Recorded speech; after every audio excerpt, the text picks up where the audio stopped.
That was some breaking news now coming in from Myanmar. We're now learning that polls have concluded in the first phase of voting. Some 103 of Myanmar's 330 townships had headed to polls,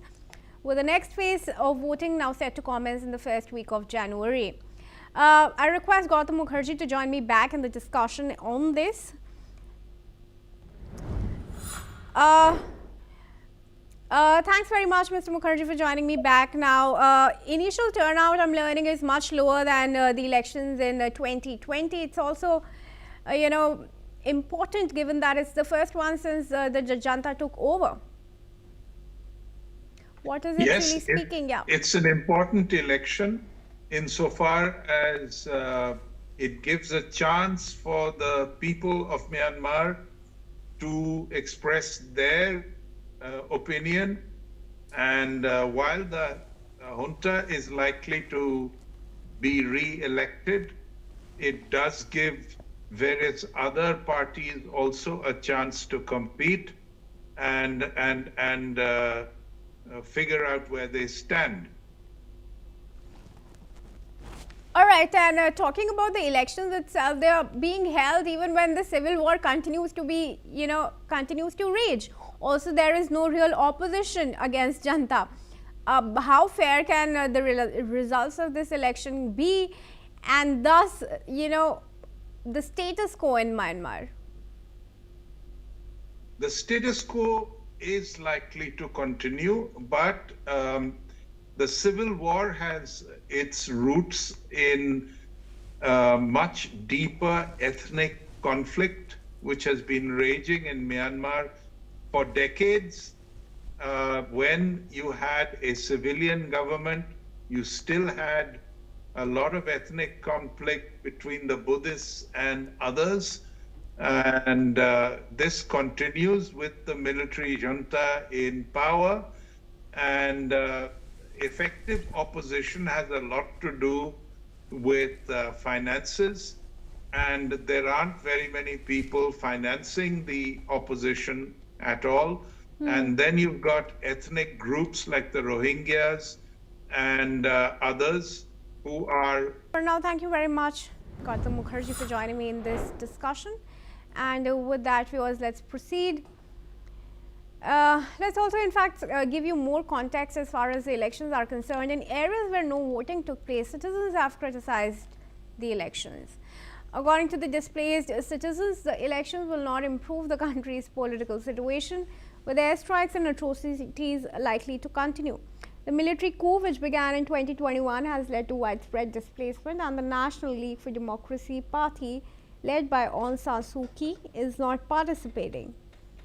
The rebel groups call the elections a sham, calling it prolongs military rule. Despite promises of peace, Myanmar remains engulfed in violence, with thousands of displaced civilians seeking refuge in neighboring countries. Let's hear it.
ပြောင်းလဲတယ်တစ်ခုများနည်းနည်းလေးများဖြစ်လာမလား